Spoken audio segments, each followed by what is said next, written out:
So in this city, on the coast, there is a mayor and his wife, and the mayor's wife was positioning herself for a political career as well. This was sort of like a political partnership. Students from a local, I believe it was a teachers' college, were planning a protest that the mayor felt would in fact embarrass his wife. And police stopped a bus of students on their way to a protest, took students out of the bus, and now it's unclear. I think that police did in fact kill some students on their way to this protest, or maybe they were already actually at a protest site. And then, according to investigations, the remaining the 43 missing students, which sort of galvanized the country, were handed over by the police to a drug cartel, who evidence indicates that they burned these students alive. Now, some of the parents of the students, for very understandable reasons, are not accepting that their children are dead. They want more accountability and more investigations. And, this is galvanizing. There's mass protests across Mexico. And I think that what's fascinating here is that, as far as I can tell, as an observer of Mexico to some degree, that this is implicating all of the currents in Mexican politics and Mexican life right now that are keeping this country in a really dire predicament. Now, you have a new president, President Peña Nieto, who is basically been focused on, under the previous government. So you have three parties in Mexico. You have the PRI, which is the traditional establishment party, the party of the revolution, the 1920s. They've governed Mexico. They've mostly been in charge for 70 some odd years, mostly. The party has populist roots, but there's certainly authoritarian and rightist tendencies there, and then more recently, very neoliberal tendencies. Then we had two right-wing governments. First, Vicente Fox, who was a little bit interesting, actually. He sort of was relatively moderate. And then President Calderon, who came to presidency under really questionable circumstances and defeated a leftist candidate from another party, Jose Apador, who claimed that the election was stolen from him. Calderon accelerated a massive offensive against the narco cartels, which really did turn Mexico into a war zone in certain places. Contrasting, the kind of image of 1980s Colombia as the kind of height of narco-violence and narco-terrorism.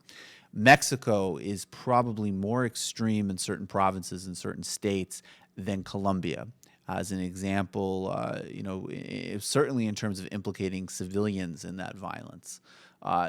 Colombian cartels were known for, terrorizing populations, but not with the sort of quite the same level of brutality and systemic violence that you see from some of the Mexican cartels like the Zetas. And in fact, the use of social media, the use of torture and other means to terrify populations will go a long way towards explaining a group like ISIS in terms of undermining faith and confidence and really any sense of safety in any type of local institutions. I mean, one local newspaper, in fact, ran editorials once aimed at cartels in the area that they printed their papers, basically saying, please just clarify for us what you don't want us to cover so we don't get killed by you, because we don't understand why we're being murdered now and targeted as journalists. That's how extreme and obscene the situations become.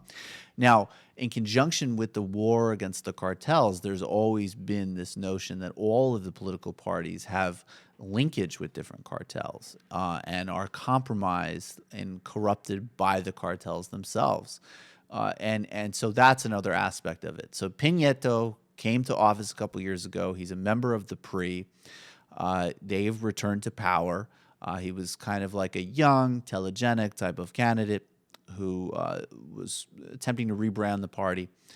There were mass movement in Mexico several years ago that coincided with these elections, a youth movement that had a lot to do with a sort of Occupy type message, very radical, very revolutionary. And that's where the sort of energy of the street in Mexico is politically, against the oligarchy, against the political corruption, against the cartels, against all of these forces of violence and sclerosis that have sort of held Mexico back. Peña Nieto has sort of wanted to rebrand and sort of de-emphasize the violence of Mexico and position Mexico as a great investment opportunity, as a business-friendly spot. And the rage of this incident is compromising his mission significantly, and obviously rightfully so. And, you know, the protests continue. The Attorney General recently said something the other day that he was sort of sick of dealing with this, basically. That's not the exact quote, but something to that effect. And so, you know, it remains. We will definitely cover this more. There's a lot of stories in Latin America having to do with U.S. policy, having to do with narco policy, having to do with narco gangs, having to do with mass concentrations of wealth and oligarchy that are still defining these places.